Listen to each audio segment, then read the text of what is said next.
Recipe. এখানে কড়াইতে তেল দিয়ে দিব, সয়াবিনটা 1.5 কেজি চাল পরিমাণ মতো দিয়ে দিব। সয়াবিনটা দিয়ে দিব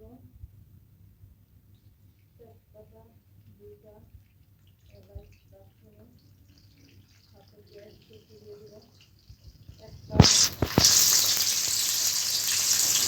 পেঁয়াজটা ভাজা করে নেব।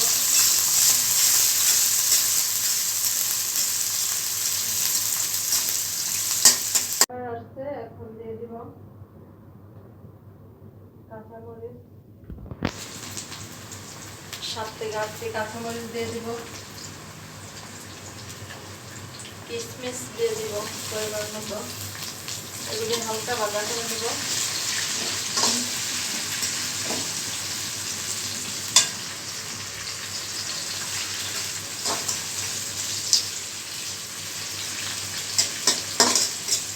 হয়ে আসছে,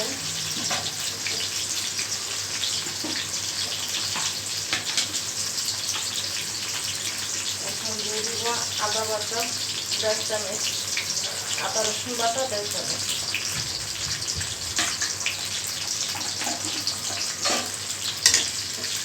হালকা ভাজা করে নেব।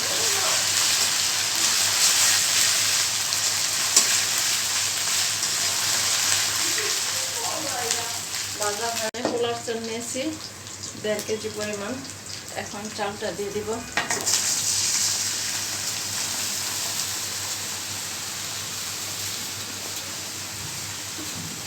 এখন দিয়ে দিব পরিমাণ মতো 1.5 চামচ লবণ। আমি চালটা ভিজিয়ে রেখেছিলাম পানির ভিতরে আধা ঘন্টার মতো, ভালো করে ধুয়ে পরিষ্কার করে ভিজিয়ে রেখেছিলাম আধা ঘন্টার মতো। এখন এগুলি মিক্স করে নিব ভালো করে।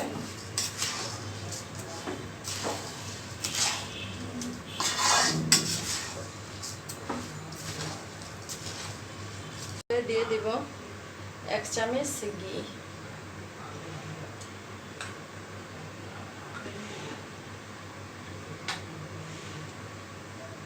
1.5 চামচ পরিমাণ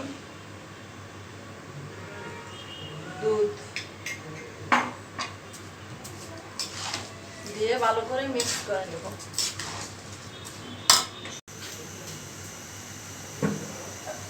এখন দিয়ে দিব পানি।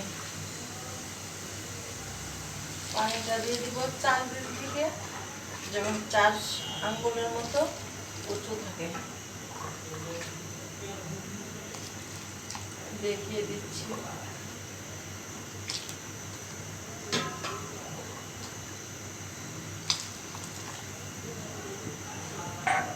আমি কোনো মেপে দেই নাই, পানিটা এভাবে চালটার থেকে যেমন 4 আঙ্গুল উঁচু থাকে পানি, মানে দিয়েছি। এখন ডেকে দিব, 20 মিনিটের জন্য ডেকে দিব। এই পর্যায়ে দিয়ে দিব আলু বোখরা দিয়ে দিব, 5টি আলু বোখরা দিয়ে দিলাম এখানে। এখন ডেকে দিব আরো 5 মিনিটের মতো। আসলাম 5 মিনিট পর।